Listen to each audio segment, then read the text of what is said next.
नमस्कार दोस्तों।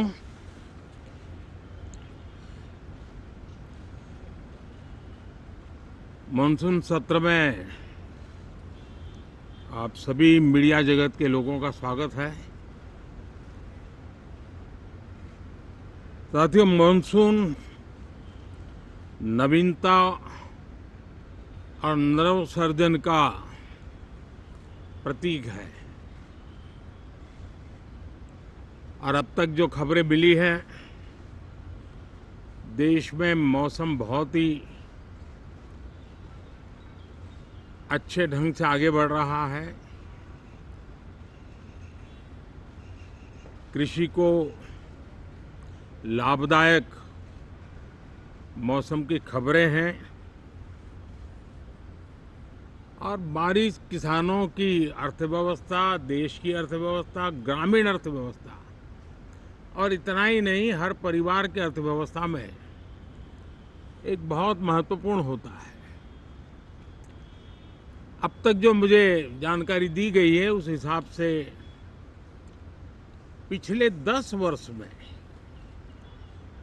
जो पानी का भंडार हुआ है इस बार, वो करीब करीब 3 गुना हुआ है, जिसका आने वाले दिनों में भी देश के अर्थतंत्र को बहुत लाभ होगा। साथियों, ये मॉनसून सत्र राष्ट्र के लिए ये बहुत ही गौरवपूर्ण सत्र है। ये मॉनसून सत्र राष्ट्र के लिए एक अपने आप में विजयोत्सव का रूप है।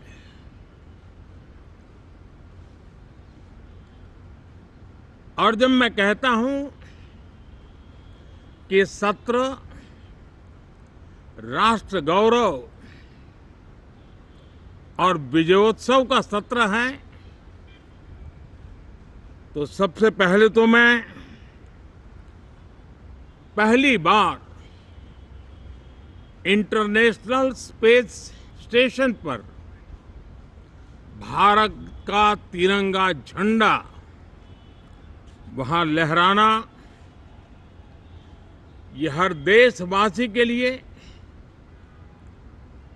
गौरव की पल है। देश में साइंस टेक्नोलॉजी के प्रति, इनोवेशन के प्रति नया उमंग और उत्साह भरने वाली ये सफल यात्रा रही है और पूरे सांसद, लोकसभा राज्यसभा दोनों सदन देशवासी जिस गौरव का अनुभव कर रहे हैं उसमें एक स्वर से जुड़ेंगे, एक स्वर से इसका यशगान होगा। जो भारत को अंतरिक्ष में नई ऊंचाइयां पर पहुंचाने वाले जो भावी कार्यक्रम हैं, उनके लिए भी प्रेरक बनेगा, प्रोत्साहक बनेगा। साथियों, ये मॉनसून सत्र एक विजयोत्सव है। पूरी दुनिया ने भारत की सैन्य शक्ति का, भारत के सैन्य के सामर्थ्य का रूप देखा है। ऑपरेशन सिंदूर में भारत की सेना ने जो लक्ष्य निर्धारित किया था, 100% अचीव किया। आतंकियों के आकाओं के घर में जाकर के 22 मिनट के भीतर भीतर ऑपरेशन सिंदूर के तहत उसको जमींदोज कर दिया गया। और मैंने बिहार की एक कार्यक्रम में इसकी घोषणा की थी, जो हमारी सैन्य शक्ति ने बहुत ही कम समय में सिद्ध करके दिखा दिया। और इसमें मेड इन इंडिया सैन्य शक्ति का ये नया स्वरूप, इस पर भी दुनिया बहुत आकर्षित हुई है। इन दिनों विश्व के जिन जिन लोगों से मिलना होता है तो भारत के इस मेड इन इंडिया जो औजार तैयार हो रहे हैं, उसके प्रति दुनिया का आकर्षण बढ़ रहा है। मुझे विश्वास है कि जब सदन इस विजयोत्सव को एक स्वर में विजय के भाव से इस सत्र के दरमियान उन ओजस्वी तेजस्वी भावनाओं को प्रकट करेगा, तो भारत की सैन्य शक्ति को बल मिलेगा, प्रोत्साहन मिलेगा, देशवासियों को प्रेरणा मिलेगी और सैन्य क्षेत्र में जो रिसर्च, इनोवेशन और मैन्युफैक्चरिंग हो रहे हैं, made in India defence equipment बन रहे हैं, उसको भी एक बल मिलेगा और जो भारत के नौजवानों के लिए नए रोजगार के अवसर पैदा करेगा। साथियों, ये दशक हम एक प्रकार से देख सकते हैं कि शांति और प्रगति कंधे से कंधा मिलाकर के आगे बढ़ने के कदम कदम पर प्रगति के एहसास करते रहे हैं।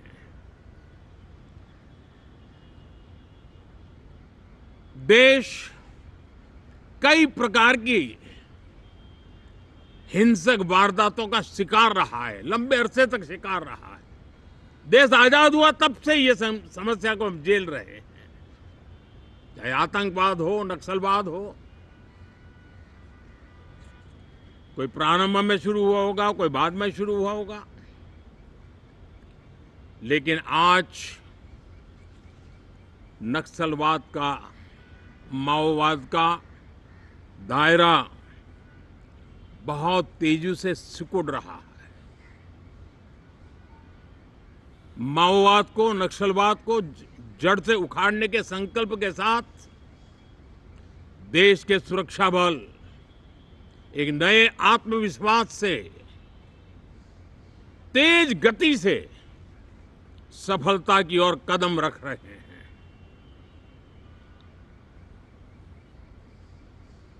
और मैं गर्व से कह सकता हूं,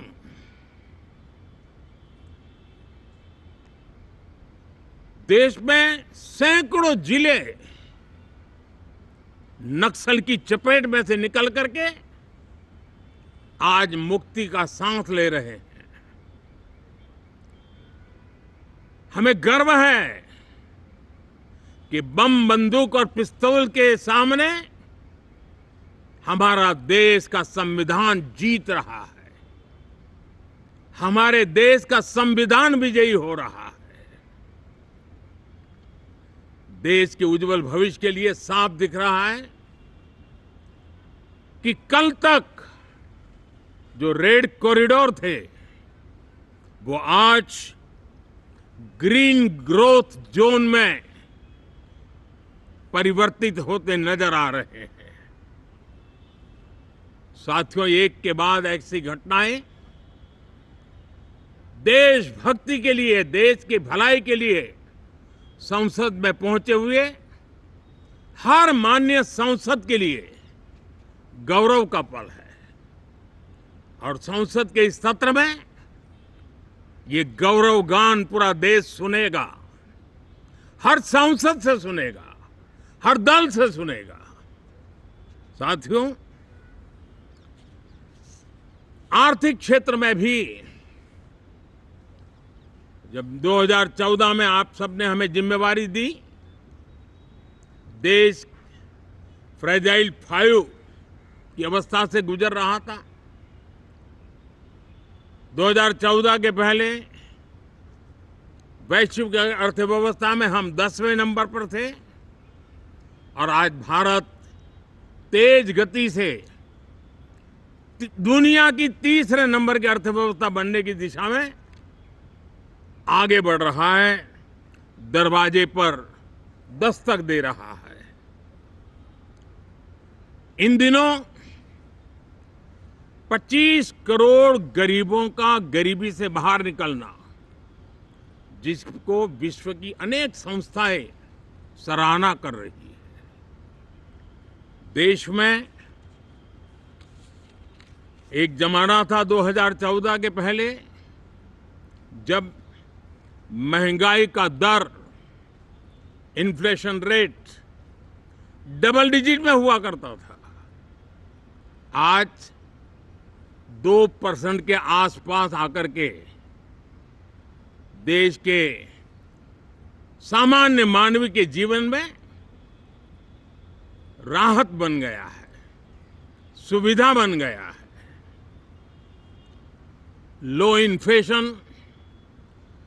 लो इन्फ्लेशन के सामने हाई ग्रोथ एक अच्छे विकास यात्रा की दिशा है। साथियों, डिजिटल इंडिया, यूपीआई आज भारत के एक नए सामर्थ्य को दुनिया देख रही है, पहचान रही है और ज्यादातर देश में उसके प्रति एक आकर्षण पैदा हो रहा है।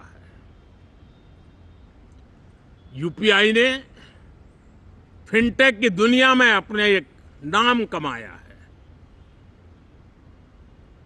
रियल टाइम डिजिटल ट्रांजैक्शन दुनिया में सबसे ज्यादा हो रहे हैं। दुनिया में जितने हो रहे हैं, अकेले भारत में उससे ज्यादा हो रहे हैं। साथियों, पिछले दिनों इंटरनेशनल लेबर ऑर्गेनाइजेशन का एक वैश्विक समागम था और उसमें भारत ने बहुत बड़ी ऊंचाई प्राप्त की है।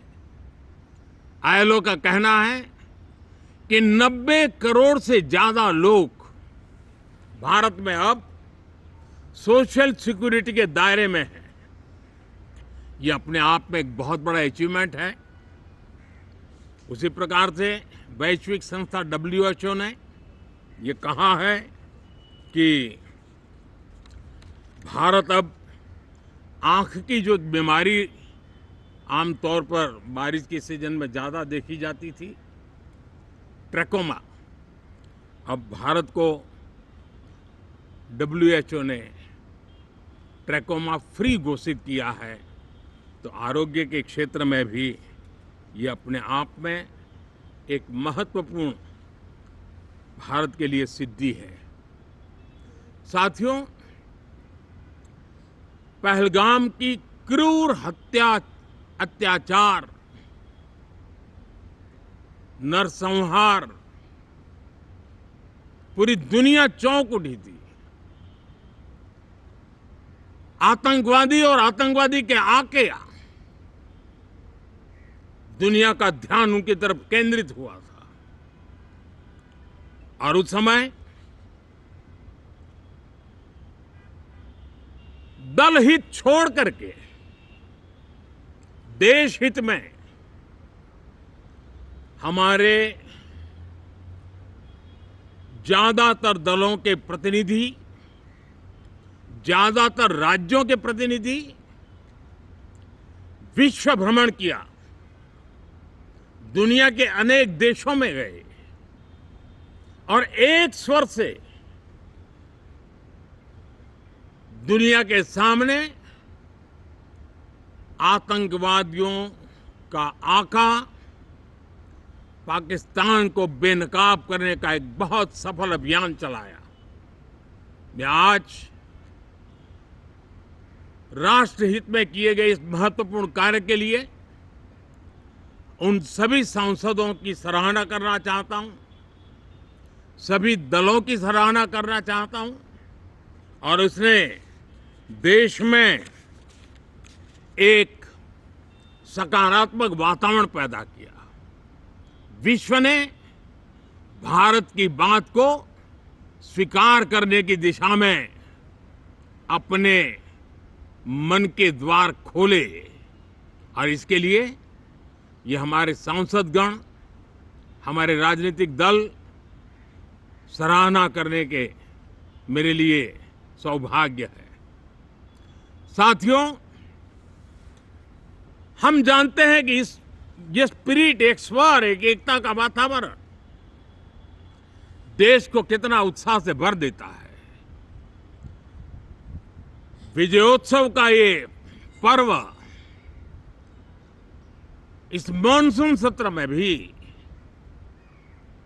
उसी भाव से प्रकट होगा। देश की सैन्य शक्ति को सराहना करेगा, देश के सामर्थ्य का गौरवगान करेगा और देश के 140 करोड़ नागरिकों को नई प्रेरणा का कारण बनेगा। मुझे विश्वास है कि हम सब मिलकर के डिफेंस के क्षेत्र में आत्मनिर्भर होने के इन प्रयासों को बल दें, सेना के सामर्थ्य की सराहना करें और मैं आज देशवासियों के सामने जरूर कहूंगा और देश के राजनीतिक दलों से भी कहूंगा कि देश ने एकता की ताकत देखी है, एक स्वर का सामर्थ्य क्या होता है देखा है। तो सदन में से भी सभी माननीय सांसद उसको बल दें, उसको आगे बढ़ाएं और मैं जरूर कहूंगा, राजनीतिक दल अलग अलग हैं, हर एक का अपना एक एजेंडा है, अपनी एक भूमिका है, लेकिन मैं इस वास्तविकता को स्वीकार करता हूं कि दल हित में मत भले न मिले, लेकिन देश हित में मन जरूर मिले। इसी एक भावना के साथ इस मानसून सत्र से देश के विकास यात्रा को बल देने वाले, देश की प्रगति को बल देने वाले, देश के नागरिकों को सामर्थ्य देने वाले अनेक विधेयक प्रस्तावित हैं। सदन विस्तृत चर्चा करके उसको भी पारित करेगा। मेरी सभी माननीय सांसदों से उत्तम डिबेट चलाने के लिए शुभकामनाएं हैं। बहुत बहुत धन्यवाद।